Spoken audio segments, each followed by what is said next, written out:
Alhamdulillah kita bisa bertemu lagi di kajian fikih wanita rutin setiap hari Sabtu. Puji dan syukur kita ucapkan kepada Allah yang telah memberikan kita kesehatan dan nikmat sehingga kita bisa melanjutkan kajian kita ini. Dan juga salawat berangkaikan salam marilah kita hadiahkan kepada junjungan kita Nabi Muhammad SAW. Untuk melanjutkan kajian kita, hari ini insya Allah tema yang akan dibawakan adalah mengenai pakaian sutra, ya Teh ya? Ya, insya Allah Teh Aza akan menjelaskan pakaian sutra. Bolehkah? Untuk mempersingkat waktunya, kami persilahkan Teh Aza memberikan materi. Assalamualaikum warahmatullahi wabarakatuh. Alhamdulillah, pada hari ini di sini siang, di sana pagi ya, masih jam berapa? Jam 10 ya? Jam 10. Iya, Teh. Iya. Semoga kita semua senantiasa diberikan kesehatan, dijaga oleh Allah, selalu mendapatkan ridho Allah, dalam naungan rahmat Allah selalu. Ya. Kali ini ya seperti biasa kita bertawasul dulu ya. Dari para ulama-ulama terdahulu, dari leluhur-leluhur kita, yang mana Islam bisa berdiri tegak pada saat ini itu berkah dari perjuangan beliau-beliau. Semoga kita senantiasa mendapatkan keberkahan ya di dunia, baik di dunia ataupun di akhirat nanti. Kita bisa dikumpulkan bersama dengan orang-orang soleh, bersama dengan orang-orang yang menjadi kekasih Allah, ya, menjadi kekasih Rasulullah Sallallahu Alaihi Wasallam. Allah hadhihi niyya wa likulli niyatin shalihah wa ila hadratin Nabi Muhammad sallallahu alaihi wasallam wa ila hadrati abaihi wa ummahatihi ikhwanihi wa likulli wa ashabi kullin ajma'in wa tabi'in wa tabi'in wa ihsan Syekh Abi Abdullah Muhammad bin Qasim Al-Ghazi wa jami'in Syekh al-Jami'in Al-Fatihah. A'udzu billahi minasy syaithanir rajim. Bismillahirrahmanirrahim. Alhamdulillahi rabbil alamin. Arrahmanir rahim. Maliki yaumiddin. Iyyaka na'budu wa iyyaka nasta'in. Ihdinas siratal mustaqim. Siratal ladzina an'amta 'alaihim ghairil maghdubi 'alaihim waladdallin. Rabbighfir lana wa liwalidayna amin.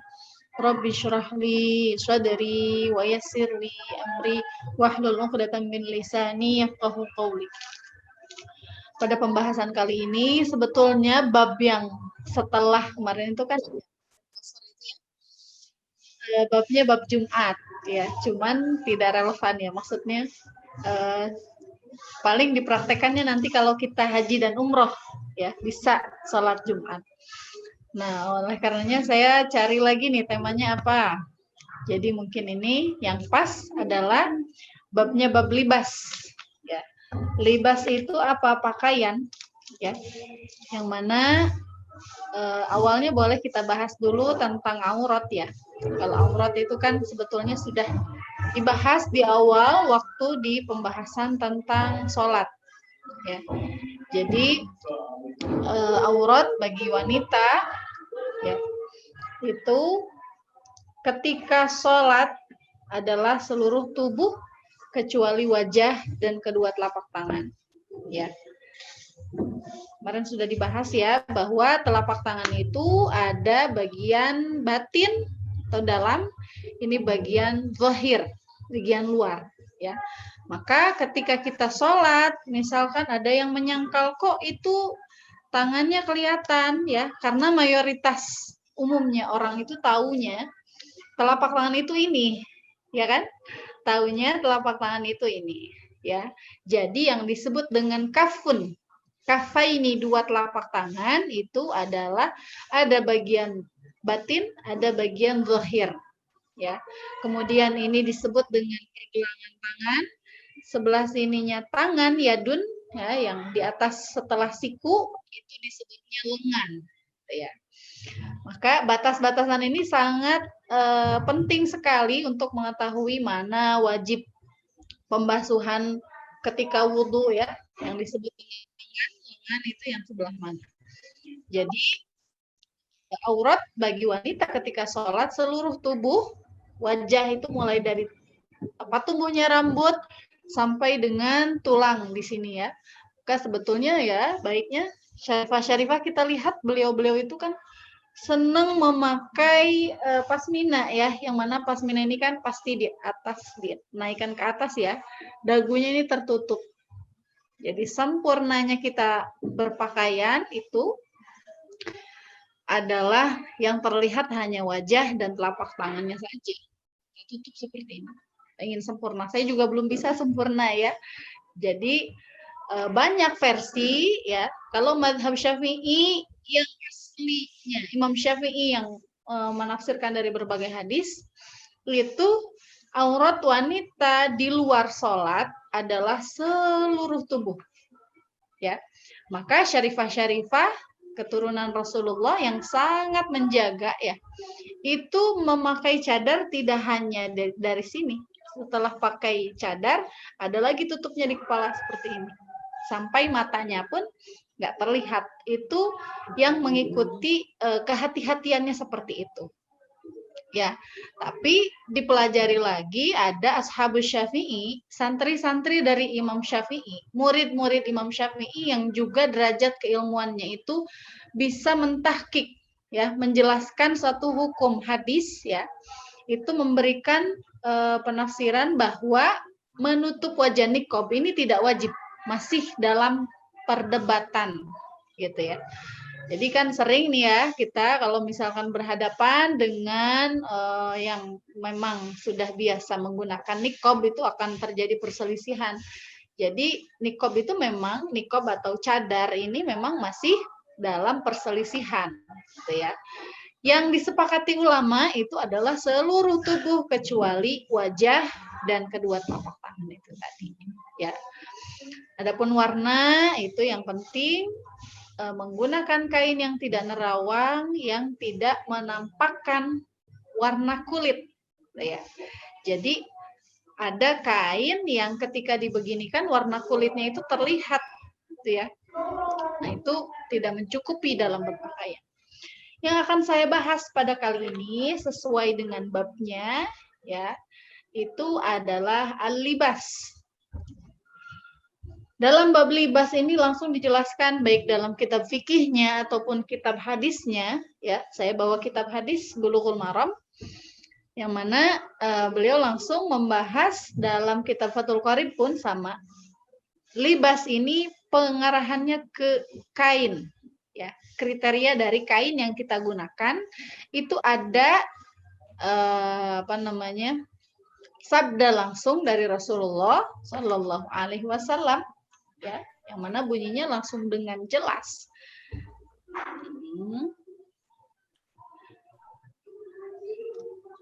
Anna Rasulullah Shallallahu Alaihi Wasallam ya, naha Rasulullah Shallallahu Alaihi Wasallam an lubsil harir ya. Penjelasannya itu dengan lafadznya naha. Naha itu artinya larangan. Nah, ini perlu dikaji ulang. Jadi baiknya bagi kita yang masih minim pengetahuan tidak boleh langsung menafsirkan satu kalimat hadis. Kenapa? Karena dalam kalimat hadis ini masih global. Ya, naha itu artinya larangan. Nah, larangan ini dimasukkan kemana? Apakah itu haram? Apakah itu makruh? Ya, dilarangnya itu apakah dilarang secara haram, apa dilarang secara makruh. Maka baiknya ketika kita membaca hadis itu selalu membaca tafsirnya.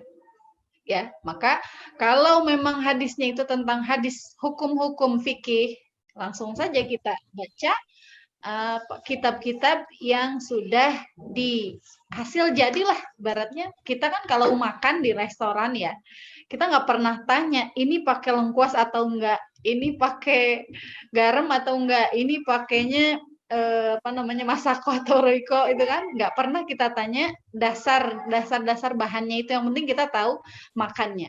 Nah, sama seperti kita yang beragama yang minim ilmunya, termasuk saya juga masih minim, kita jangan banyak, sekarang ini kan banyak sekali ya remaja-remaja yang belum apa-apa udah tanya, apa dalilnya gitu ya, apa ininya gitu ya, pasti sering hadisnya mana gitu ya. Kita jawab lagi, kita bukan makomnya orang yang menanyakan hadisnya mana ya, seperti kalimat hadis yang tadi itu ya, Rasulullah melarang menggunakan pakaian sutra, bahasanya itu nahana. Ini larangan ini hasilnya diharamkan atau makruh gitu ya. Maka larangan ini asal dari kalimat larangan itu mengarah kepada haram, ya. Kecuali ada setelahnya yang memperbolehkan. Nah, seperti contohnya dalam hadis ini ya, naha Rasulullah Shallallahu Alaihi Wasallam an lubsil harir illa maudhi'a usbu'aini au salasin au arba'in. Ya, Rasulullah melarang menggunakan kain sutra kecuali hanya 2 jari atau 3 jari atau 4 jari. Nah, ini masih banyak lagi pembahasannya. Jadi yang dilarang ini bukanlah semua orang, ya. Ada lagi lanjutan hadisnya, yang dilarang oleh Rasulullah itu adalah laki-laki. Ya. Uhilla dzahabu wal hariru li inathi ummati. Ya, kata Rasulullah, halal menggunakan emas ataupun dan juga sutra bagi wanita-wanita umatku. Ya. Jadi emas dan juga sutra, hadis yang tadi kan masih global tuh ya. Sutra haram tuh ya. Ini keterangan selanjutnya di hadis selanjutnya, haramnya itu bukan bagi semua orang. Kalau wanita halal, wa hurrima ala dzukurihima. Jadi haramnya itu hanya bagi laki-laki saja. Gitu ya. Jadi penggunaan kain sutra bagi perempuan adalah halal. Baik itu sutra murni nih, misalkan sekarang kan banyak ya kerudung yang bahannya apa, misalkan benar-benar sutra asli gitu ya. Sutra itu apa sih? Saya juga nanti pengen menampakkan screen ya tentang sutra, cara pembuatan sutra gitu ya. Jadi biar kita tahu kenapa kok sutra itu mahal gitu ya. Kenapa kok sutra itu begitu bernilai ya, karena memang di kitabnya dari orang-orang terdahulu. Ini ilmu dari orang-orang terdahulu bahwa pembuatan kain sutra itu memang dari ulat sutra. Ya, ada yang pernah ke tempat peternakan ulat sutra mungkin? Ada nggak? Belum ya? Saya juga baru lihatnya virtual. Jadi memang sutra ini tidak hanya ada di zaman modern sekarang, dari zaman Rasulullah sudah ada, gitu ya. Jadi ulatnya itu memang disebut dengan ulat sutra gitu ya. Bahasa Arabnya kan harir ya. Ada yang bahasanya qazi. Qazi itu ada getah yang keluar dari si ulat ya. Keluar dari ulatnya ini kemudian jadi benang. Ya. Kemudian disusun menjadi kain yang disebut dengan harir. Harir itu adalah kain sutra. Jadi benangnya ini sudah berbentuk kain. Ya. Sekali lagi saya ulangi bahwa sutra itu boleh digunakan oleh wanita. Ya, baik sedikit ataupun banyak. Kenapa? Karena wanita itu adalah tempatnya berhias. Ya, mahalluz zinah sebutnya ya. Wanita diciptakan memang untuk berhias gitu ya. Jadi Allah tidak memberikan keharaman bagi wanita selama ada batasnya tetap. Selama tidak israf. Ya. Jadi apapun kalau israf itu akan menjadi haram. Ya.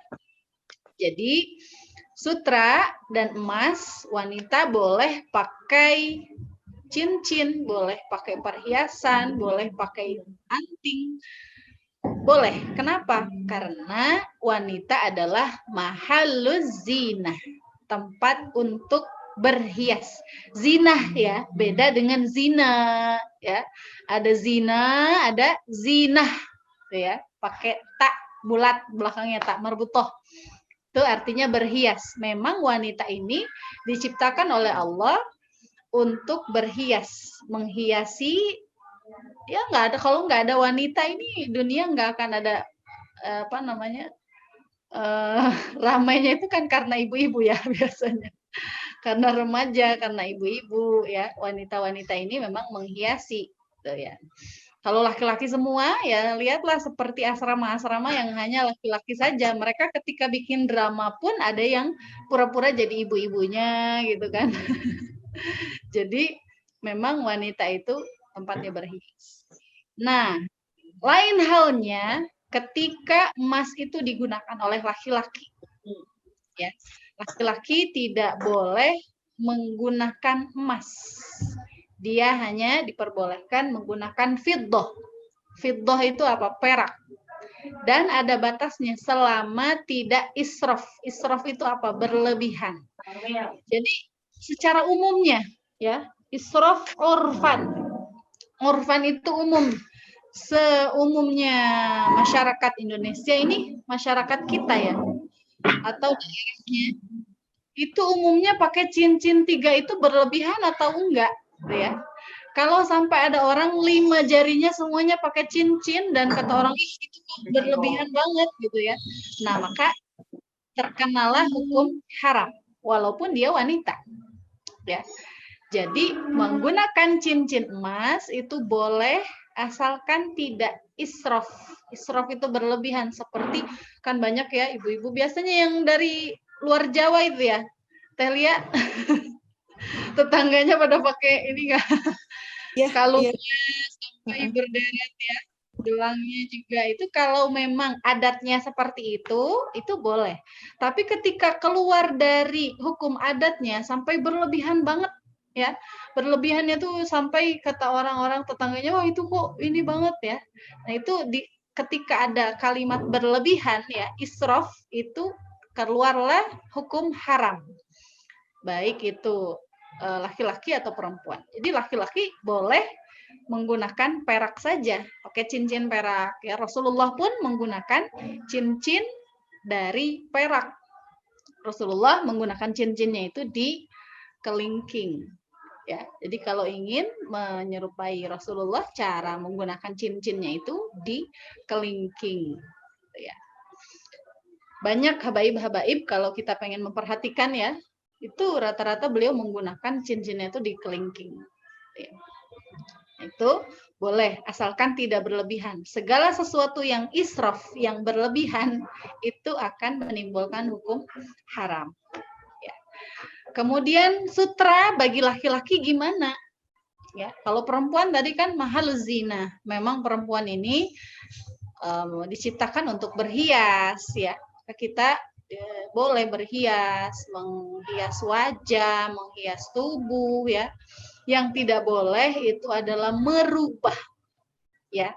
Ada batasnya. Kita sebagai wanita boleh berhias. Yang tidak boleh adalah merubah. Allah sudah menciptakan bentuk kita sebaik-baiknya, ya. Jangan sampai ditambah alisnya disulam, terus bulu matanya ditambah, hidungnya yang pesek jadi mancung. Yang mancung malah pengen pesek dan lain sebagainya. Itu tidak boleh, ya. Jadi kita diperintah oleh Allah untuk berhias, menghibur suami kita, menghibur anak kita, ya. Tapi tidak boleh merubah. Allah sudah memberikan masing-masing bentuk terbaik, ya. Yang mana bentuk itu akan menjadi ciri khasnya. Seperti saya, ciri khasnya ada tai lalatnya. Orang lain nggak punya tai lalat, saya punya, itu menjadi ciri khasnya. Jangan dirubah, ya.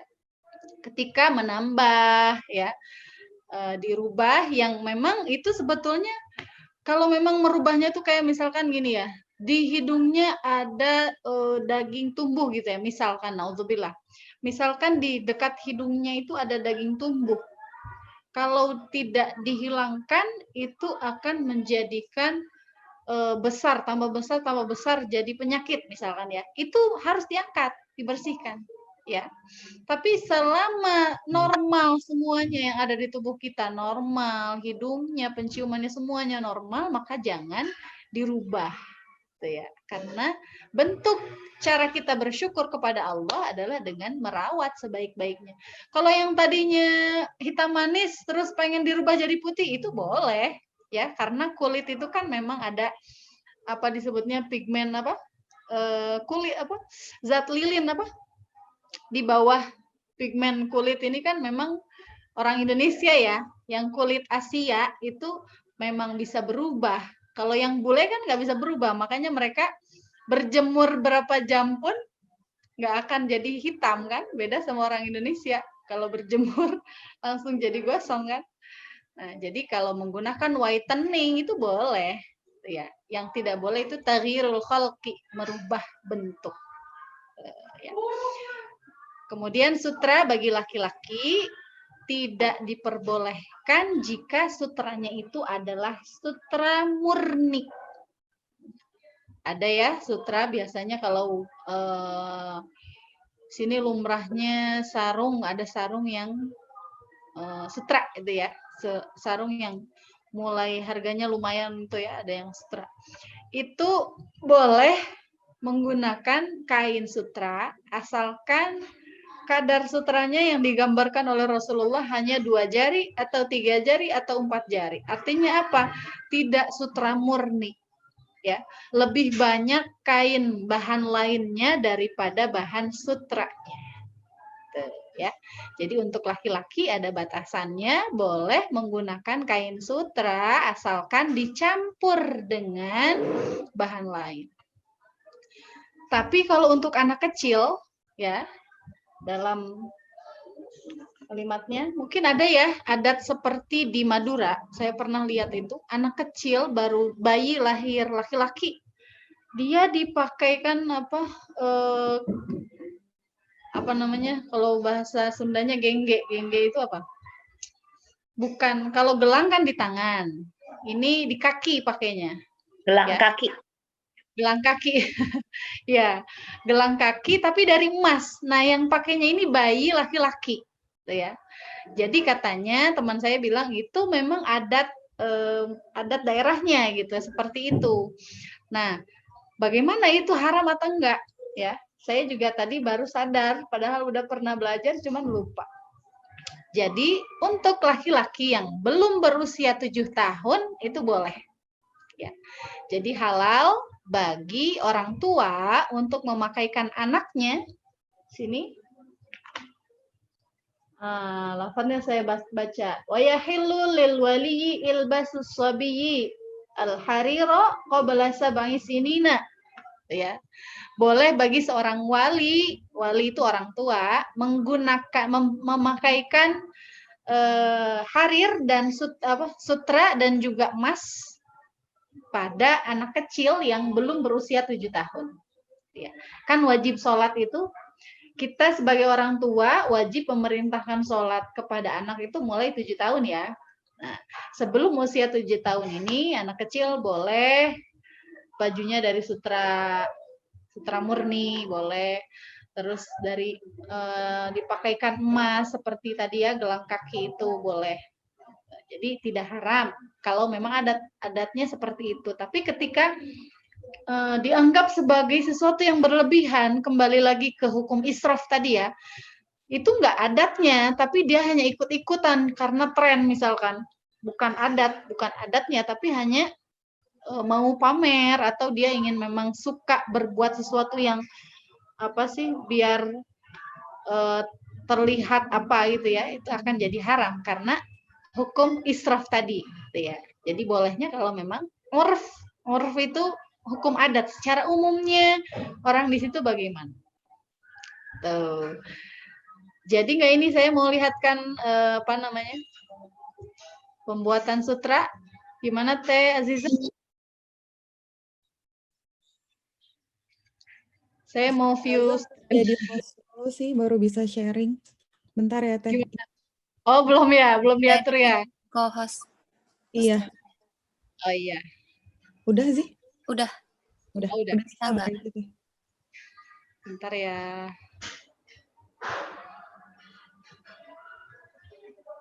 Sebetulnya bisa lihat bareng-bareng. Maksudnya kalau bareng-bareng itu kan lebih oh, saya bukanya di YouTube. Suaranya jadi kecil banget, Teh. Oh iya, sebentar ya. Kalau ini gede, nggak tahu tadi jadi hilang gitu. Ini dari YouTube-nya. Bentar ya.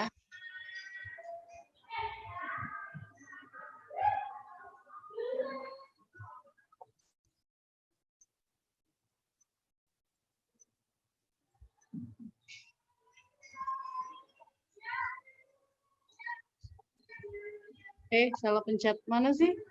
Views.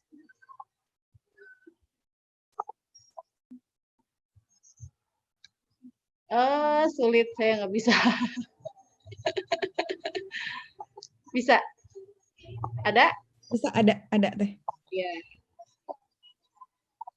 Nah, ini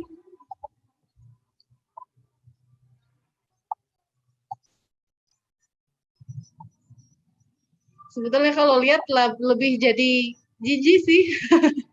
Kalau yang jijik sama. Nah, ini benang sutranya. Dan ini memang dari dulu.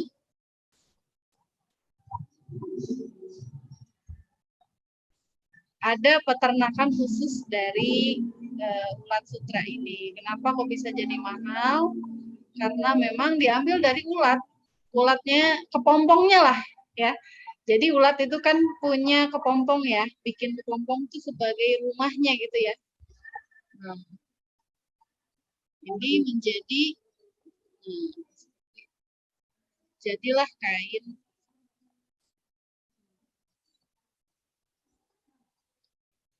biasa digunakan oleh kaisar.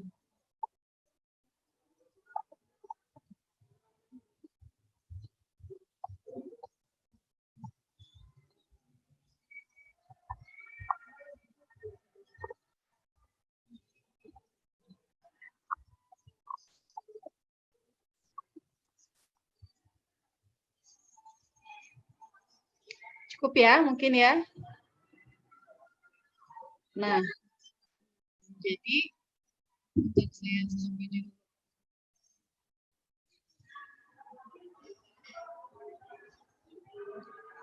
Jadi memang sutra ini ada khasiatnya juga loh, ya.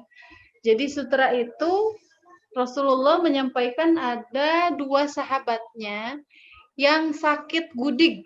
Gudik itu apa? Sakit apa? Gatal-gatal, tubuhnya tuh banyak kayak bisul, bukan bisul ya. Jadi sakit kulit, penyakit kulit. Nah, menggunakan kain sutra itu merupakan salah satu obatnya, sutra yang asli. Ketika ada laki-laki ya, sahabat Rasulullah ini kulitnya sakit semuanya, bernanah gitu ya. Sama Rasulullah diperintah untuk menggunakan kain sutra. Ya. Walaupun dia laki-laki. Jadi laki-laki boleh menggunakan kain sutra jika memang itu dalam kondisi sakit dan untuk menyembuhkan. Ya. Jadi ada 2 sahabat Rasulullah ketika dalam perjalanan, namanya sahabat Abdurrahman bin Auf dan sahabat Zubair. Ya. Jadi dalam suatu perjalanan ya, kedua sahabat ini diberi keruhsohan, ruhsoh itu keringanan oleh Rasulullah, boleh menggunakan gamis yang terbuat dari sutra. Kenapa? Karena kain sutra ini kan lembut sekali ya. Jadi di kulit itu nggak nempel.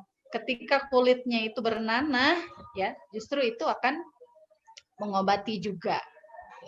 Jadi bagi laki-laki boleh jika penggunaannya itu untuk pengobatan. Saya kembalikan ke Telia, silakan.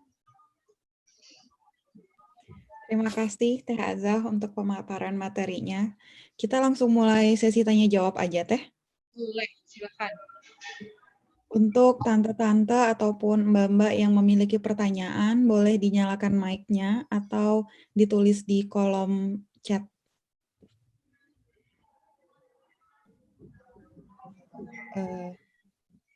Ada yang mau. Assalamualaikum. Waalaikumsalam. Mau tanya nih. Iya. Tadi Teh Haja udah nerangin ya, insya Allah lah sekarang dapat ilmu lagi. Pertanyaannya, sekarang kan di Indonesia banyak sekali macam-macam mukenah ya. Kalau kita di Eropa sini sih mungkin memang bawanya dari sana. Kalau misalnya mukena tuh ya, boleh nggak misalnya ya karena bermacam-macam gitu, misalnya ada yang sutra lah karena saya mau beli yang lebih mahal, lebih bagus karena mau buat beribadah. Satu. Terus yang kedua, kalau laki-laki kayak zaman dulu, ingat saya orang tua saya selalu juga ngebeliin buat papa ya, itu kain sarung yang sutra itu.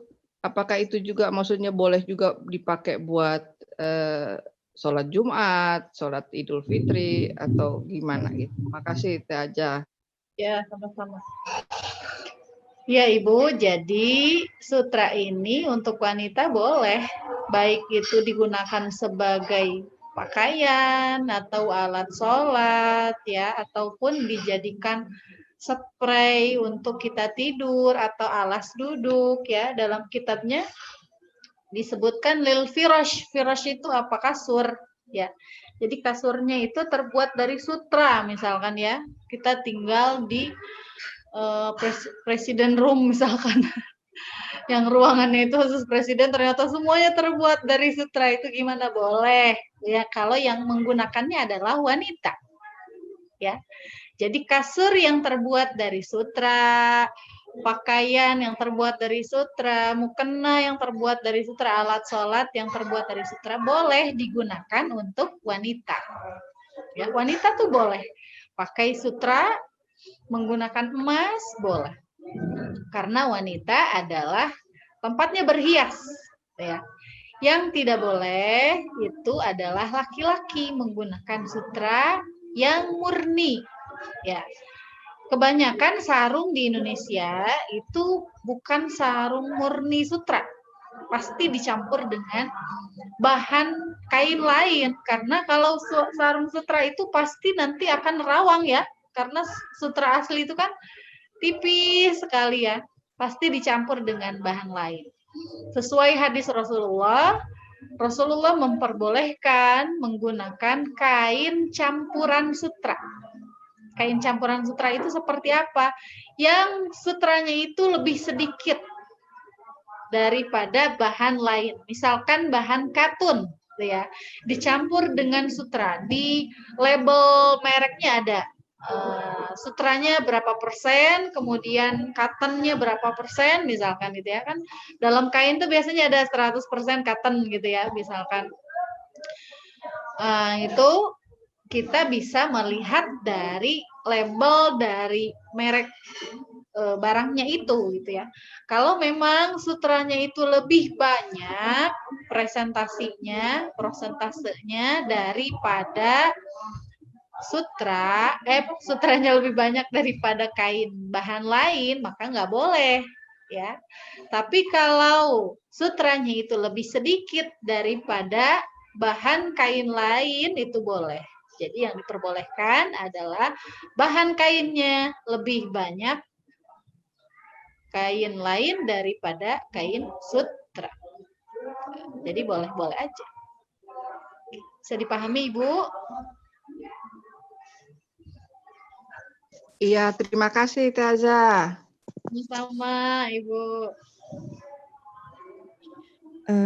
Teh mau nanya sedikit karena tadi masih agak berhubungan.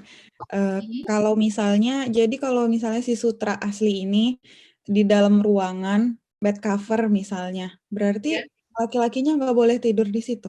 Ya, betul. Jadi keharaman bagi laki-laki bukan hanya dalam pakaian saja, bukan hanya dalam libas saja, tapi bahasanya ittikhaduhu, semua yang dia apa ya, dia gunakan, apa itu dipakai jalan atau itu dipakai duduk ya, atau firosh ya. Isti'malan linahwi masyihi, misalkan digunakan sebagai berjalan jadi karpet misalkan. Terus bed cover itu sama, yang diperbolehkan hanya wanita saja. Laki-laki nggak boleh. Jadi nggak bolehnya laki-laki bukan hanya yang dia pakai, tapi juga yang dia tempati, apa itu tidur, apa itu jalan. Ya. Jadi memang tadi kan di videonya itu biasa jadi budaya kaisar-kaisar, gitu ya.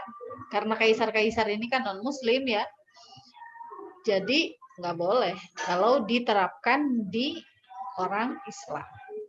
Oh, jadi alasannya nggak boleh di laki-laki itu karena itu teh. Karena israfnya berlebihan. Dan memang itu sudah dari Rasulullah yang melarang. Kenapa? Karena mahaluz zina, tempat untuk berhias adalah wanita. Harir dianggap sesuatu yang berharga. Ya, Rasulullah mengatakan bahwa harir ini sesuatu yang langka gitu loh. Tidak semua orang bisa seperti halnya emas. Tidak semua orang bisa mendapatkan emas. Kenapa? Karena itu hasil bumi. Sama seperti ulat. Kalau ulatnya mati, langka sudah nggak ada lagi. Ya, berbeda dengan bahan-bahan yang lain gitu ya. Maka sutra ini hanya diperbolehkan bagi orang-orang yang halal untuk berhias. Siapa yang halal untuk berhias? Yaitu wanita. Laki-laki nggak boleh. Bisa dipahami ya? Insya Allah. Barangkali ada pertanyaan yang lainnya. Aku mau tanya dong, Teh Azah. Ya, silakan Teh. Assalamualaikum warahmatullahi wabarakatuh. Waalaikumsalam warahmatullahi wabarakatuh. Tadi kan Teh Azah itu menjelaskan kalau wanita itu tempatnya berhias. Aku mau nanya soal israf itu yang dimaksud ini apa bedanya sama tabaruj? Yang aku tahu kan kalau perhiasan itu aku pernah baca Tabarruj, hadis ya. kayak perhiasan itu harus diumpetin, maksudnya nggak boleh dikasih unjuk. Itu kayak Ya. gitu-gitu aku belum paham. Terima kasih. Ya, saya memang tadi nggak bahas tabarrujnya ya. Jadi kita wanita adalah tempat berhias, tapi ada tempatnya ya. Berhias yang halal bagi kita adalah tidak boleh tabarruj. Tabarruj itu apa sih? Memamerkan kecantikan kita. Berhias kita ini hanya khusus kepada orang-orang yang halal untuk kita. Siapa itu? Suami. Ya. Yang mahram bagi kita. Ini sering disalahpahami ya. Suami itu bukan mahram. Ya. Suami itu adalah kekasih halal. Ya. Kenapa? Karena arti dari mahram, ada mahram, ada muhrim. Nih sering salah sebut ya. Jadi muhrim, saya pernah jelaskan juga ya. Muhrim dengan mahram itu beda ya. Kalau tulisan Arabnya itu sama, mim, ha, ro, mim. Beda harokat. Ada mahram, harokatnya fathah, muhrim, harokatnya dhamma dengan kasroh. Muhrim itu orang yang berihram. Siapa orang yang berihram? Orang yang sedang melakukan umroh ataupun haji. Disebutnya muhrim. Orang yang sedang berihram di Baitullah. Ya. Jadi tinggalkan bahasa muhrim. Kenapa? Karena arti dari muhrim adalah orang yang sedang melakukan ibadah haji ya, berihram menggunakan apa, kalau laki-laki tidak boleh ada yang terjahit itu ya. Laki-laki pakai pakaian ihram. Nah, orang yang menggunakan pakaian itu berarti dia sedang berihram, disebut muhrim. Kalau adik, laki-laki, ayah, kakek, paman, ya, adik dari ibu kita kandung, bukan karena pernikahan, itu adalah mahram. Ya, mahram itu dari haruma, artinya apa? Orang yang haram dinikah. Ya, mahram itu adalah orang yang haram untuk dinikah. Kenapa? Karena satu darah. Siapa itu? Anak kita, cucu kita, siapa lagi, adik kita, kakak kita, ya, ayah, kakek, kemudian paman yang langsung menjadi adik dari ibu kita, bukan dari pernikahan. Jadi adik kandungnya ibu atau kakak kandungnya ibu. Nah, itu mahram. Orang yang haram dinikah. Nah, suami siapa? Suami itu adalah kekasih halal, ya. Yang tadinya kita bersentuhan haram, memegang, setelah akad menjadi halal, bersentuhan boleh, mau peluk boleh, ya itu disebut kekasih halal. Maka jangan mengatakan suami adalah mahram, ya karena arti dari mahram adalah orang yang haram dinikah. Jadi suami itu adalah kekasih halal. Kembali ke tabarruj tadi bahwa wanita adalah mahaluz zinah, tempatnya berhias, dan berhias ada tempatnya, ya. Kita sebagai makhluk yang diciptakan oleh Allah diperintahkan untuk berhias. Hiasan kita ini sudah sebegitu menornya, misalkan ya, sebegitu cantiknya untuk siapa? Untuk yang halal bagi kita, yaitu suami. Yang halal melihat kita siapa? Anak, cucu, ya, orang tua. Kalau kita sengaja menampakkan kecantikan kita ini kepada orang lain dan tujuannya tabarruj, ya, ingin menampakkan nih saya paling cantik misalkan, ya, itu akan terkena dosanya, memang seperti itu. Tapi kalau kita niatnya misalkan mau arisan, ya, suami nggak ikut, ya, kakak nggak ikut, saudara-saudara kita nggak ikut, yang hadir nih cuman perempuan-perempuan aja, kayak misalnya majelis ini gitu ya, terus kita berhias, tujuannya apa? Ingin menyenangkan orang yang melihat kita, karena sesama wanita, masa kita nggak mandi, masa kita nggak kelihatannya kusam gitu ya, seperti orang sakit misalkan, ya, itu boleh berhias dengan tujuan memberi kesenangan kepada orang yang melihat kita sesama wanita, itu boleh halal juga. Bisa dipahami mungkin ya? Bisa, terima kasih ya. Iya, sama. Masih boleh bertanya lagi ya Teh ya? Ya, silakan. Ya, untuk pertanyaannya, kalau ada yang masih ingin bertanya, masih ada waktu. Masih ada waktunya, boleh.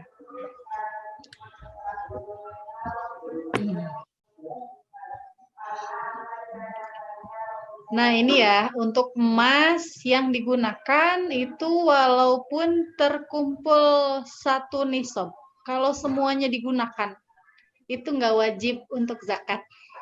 Ya, keistimewaan dari emas yang digunakan, ya. Jadi kita pakai cincin, misalkan yang ada di tangan ini, sini 5 gram, sini 5 gram, sini 5 gram misalkan ya. Seperti adat yang di Indonesia ini ada belahan sebelah mana tuh ya, pokoknya ada potret adat kebiasaan orang Indonesia yang menggunakan emasnya sampai berapa kilo gitu ya.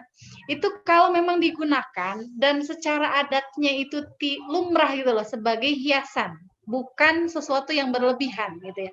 Kalau di Sukabumi itu pakai kalung banyak itu kan disebutnya berlebihan. Tapi kalau memang adat kebiasaan daerah itu nggak berlebihan dan semuanya dipakai ketika di total misalkan ada 80 gram misalkan, ya, di total semuanya ada 80 gram, tapi dipakai terus setiap hari sebagai berhias dan tidak israf, ya, tidak berlebihan, itu tidak wajib zakat, ya. Karena apa? Karena digunakan untuk berhias. Tapi kalau disimpan, ya, kita punya emas dan kita simpan sampai 80 gram, ya, nisab wajib zakat emas itu adalah 80 gram. Dan 1 tahun, ya, punya emas sampai 80 gram dan 1 tahun, maka wajib untuk mengeluarkan zakat ketika tidak digunakan. Ya, bisa dipahami ya? Itu penting juga itu, ya. Jadi kita bagi wanita boleh memiliki emas, tapi juga jangan sampai melupakan kewajiban zakatnya. Zakat itu sedekah kok, sedikit, hanya 2,5% saja. Tuh. Jadi walaupun cuman dipakainya untuk acara-acara tertentu doang, karena disimpan wajib di ini teh. Ya, kalau memang kalau dipakai itu nggak wajib zakat, ya. Tapi kalau disimpan itu akan jadi wajib zakat. Kalau sudah haul ya, kalau sudah 1 tahun. Gimana? Membingungkan nggak saya? Ya Allah, jelas teh. Teh, kan nggak ada yang nanya, belum ada yang nanya nih. Boleh, silakan. Singkat aja sih. Tadi kan Teh Aza juga ngebahas apa tidak boleh merubah yang sudah memang ada di situ gitu. Kalau orang Indonesia kan bisa item dengan berjemur. Di sini itu juga ada teh buat bule biar warna kulitnya lebih coklat pakai tanning gitu, itu boleh nggak teh kalau kita misalnya orang Indonesia yang udah basicnya kulitnya agak terang tapi pengen yang kayak coklat gitu biar kayak eksotis gitu, itu boleh juga nggak teh hitungannya? Di tinta apa gimana itu? Jadi itu kayak Lia juga kurang tahu sih cara kerjanya, cuman itu kayak kita mandi gitu, nggak ngerti apa ya. Jadi kayak Dikasih tinta coklat gitu. gitu teh, cuman masuk ke dalam ruangan.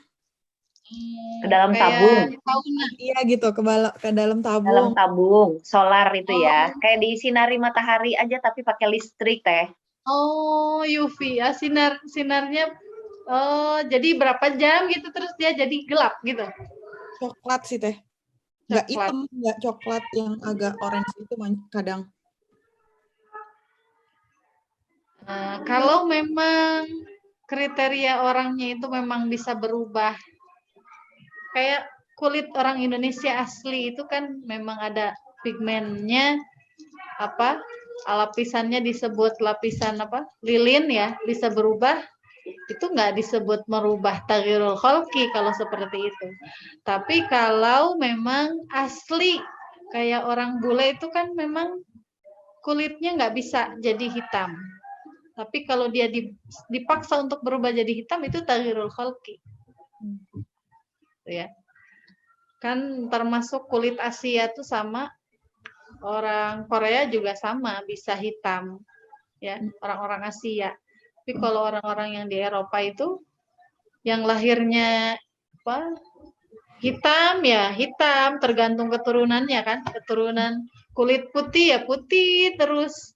Walaupun dia berjemur di pinggir pantai pun tetap nggak bisa. Nah, kalau memang secara teorinya gitu ya, dia memang tidak bisa berubah. Terus ada teknologi yang apa? Merubah dia ya, yang sesuatu yang tidak mungkin jadi mungkin gitu. Nah, itu namanya taghyirul khalqi ya. Kalau di Indonesia itu kan kebanyakan menggunakan whitening.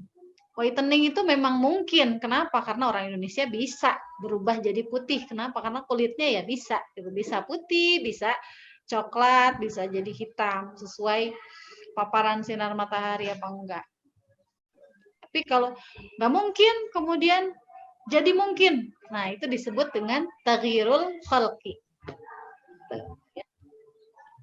Kita insya Allah jelas. Sama seperti yang sudah beruban hitam disemir hitam. Itu nggak boleh, ada hadisnya. Yang boleh semir warna apapun selain hitam. Ya. Habib Umar bin Hafiz, beliau menyemir jenggotnya itu ada merah-merahnya karena Rasulullah pernah menyemir jenggot jadi merah. Ya. Kebanyakan syarifah-syarifah itu rambutnya disemir. Beliau-beliau itu senang menyemir tapi rambutnya bukan warna yang lain, tapi bukan warna hitam tapi warna yang lain, coklat gitu ya, merah. Itu kan bukan warna asli rambut gitu ya teh ya? Iya, kalau disemir dengan warna asli rambut itu nggak boleh. Dan uban itu sebetulnya cahaya loh, penerang di alam kubur. Jadi sunnahnya uban itu jangan dicabut. Bagi yang sudah beruban, jangan dicabut. Ya, uban itu akan menjadi cahaya di alam kubur katanya seperti itu. Iya. Jadi nggak usah takut, nggak usah malu. Tinggal gimana caranya biar nggak kelihatan. Kerudung. Iya. Ada pertanyaan teh di kolom chat. Oh iya, gimana? Bisa bacakan. Punten, izin bertanya, kalau misalnya tanam benang atau filler bagaimana Ustazah? Karena kan tanam benang atau filler itu sifatnya sementara, sekitar 6 bulan. Saya nggak paham tuh, apa tanam benam itu di apa ya maksudnya? Hah? Kayaknya yang ditanam di sini untuk misalnya biar narik kulit lebih kencang.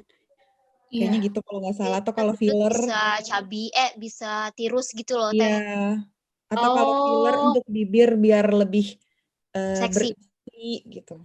Masya Allah, ada ya kayak gitu. Misalnya ini Itu taghirul khalqi itu. untuk yang Merubah. maksudnya Gimana coba? lebih untuk mengencangkan gitu kan, biasanya pakai krim. Nah ini kan tindakan ada itu sih cara kerjanya ditarik gitu. Kalau filler tuh kayak kita masukin, sebenarnya isinya itu kayak protein gitu, kayak vitamin, semacam vitamin kan bisa mencerahkan. Nah ini sifatnya itu untuk mengencangkan gitu. Sama ya, semir hitam juga sementara kan ya? Jadi sesuatu yang tidak mungkin ya, patokan itu sesuatu yang tidak mungkin menjadi mungkin.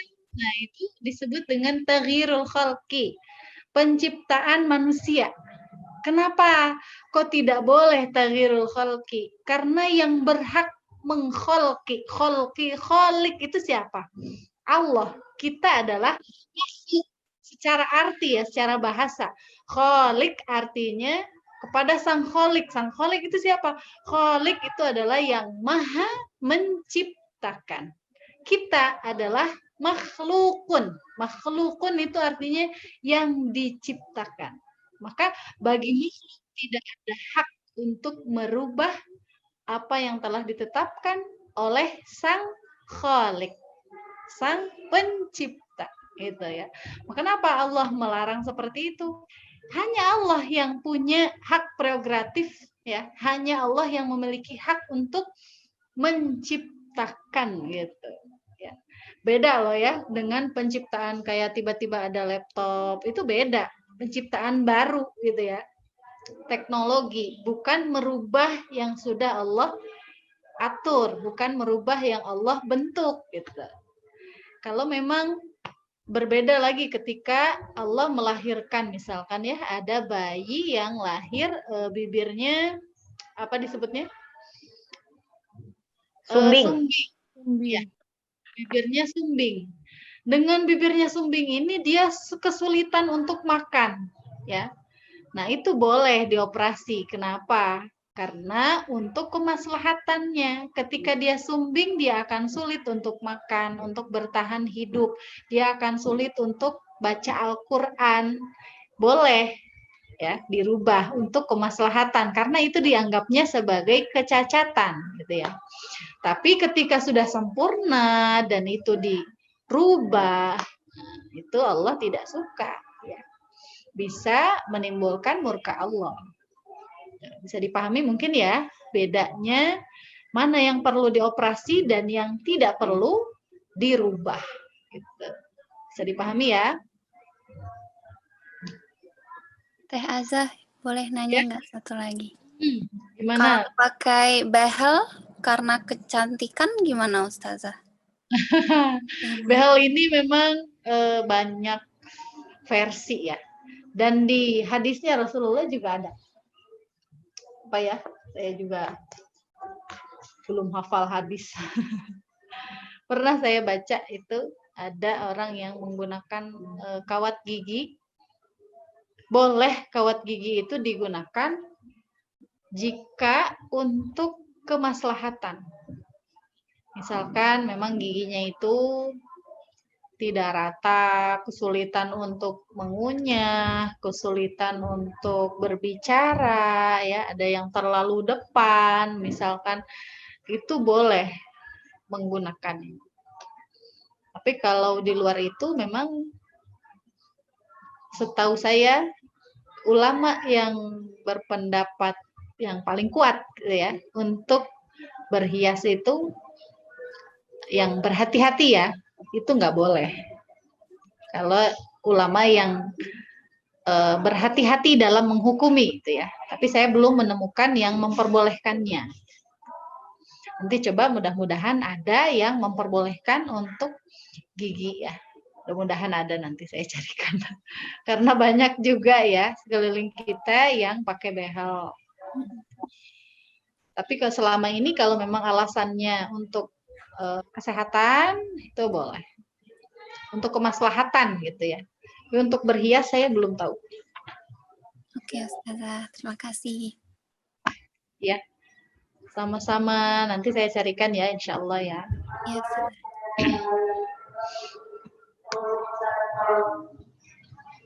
Bagaimana Ustazah? Kita akhiri saja kajian untuk hari ini. Gimana Telia? Suaranya jadi kecil. Gimana Teh Azah? Mau kita akhiri aja untuk kajian kita? Oh iya. Silahkan. Gimana, sudah cukup? Insya Allah, mohon maafnya banyak kurangnya. Alhamdulillah udah jelas Teh ilmunya. Mudah-mudahan apa yang Teh Azah sampaikan hari ini menjadi keberkahan untuk kami semua yang menerimanya dan juga Ya Allah, saya juga membagikan ilmunya kepada kami semua. Sebelum kita akhiri kajian kita kali ini, kami meminta Teh Azah untuk menutupnya dengan doa, Teh. Alhamdulillahirrabbilalamin. Pada kali ini kita bisa mengkaji sedikit ilmu. Semoga apa yang kita bahas ini sesuai dengan ajaran Rasulullah, sesuai dengan apa yang Allah perintahkan ya, dan kita mendapatkan keridhaan dari Allah, mendapatkan keridhaan dari Rasulullah, menjadi umat kebanggaan Rasulullah Shallallahu Alaihi Wasallam sebagai wasilah kita nanti bisa dikumpulkan bersama orang-orang soleh, bersama Rasulullah Shallallahu Alaihi Wasallam. Apalagi yang kita harapkan di dunia ini selain ingin selalu ya berada di belakang orang-orang soleh, selalu dalam keridhaan Allah, selalu dalam keridhaan Rasulullah. Maka yang kita minta, ingin masuk surga itu bukan ingin kenikmatannya itu hanya bonusnya. Ya, kita ingin ke surga itu karena ingin bertemu dengan Rasulullah, karena ingin bisa bertemu dengan Allah. Ya, karena hanya orang-orang tertentu saja yang bisa setiap waktu melihat Rasulullah seperti halnya kita melihat bulan. Ya, ada yang diberikan takdir bisa langsung berhadapan, bisa langsung di dalam satu majelis, satu ruangan dengan Rasulullah di surga. Ya, itu yang kita minta. Semoga Allah ridho, semoga Rasulullah bangga. Mohon maaf yang sebanyak-banyaknya dari saya, dari segala kekurangan, dari segala kealfaan, dan semoga bermanfaat, mendapatkan keberkahan dunia dan di akhirat. Liridhaillah wa li syafaati Rasulillah wa ala kulli halin. Alhamdulillah bi barakatil Fatihah. A'udzu billahi minasyaitonir rajim. Bismillahirrahmanirrahim. Alhamdulillahirabbil alamin arrahmanir rahim maliki yaumiddin.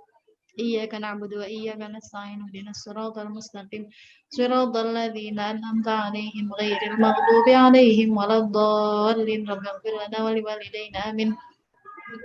Subhanakallahumma wa bihamdika asyhadu an la ilaha illa anta astaghfiruka wa atubu ilaik.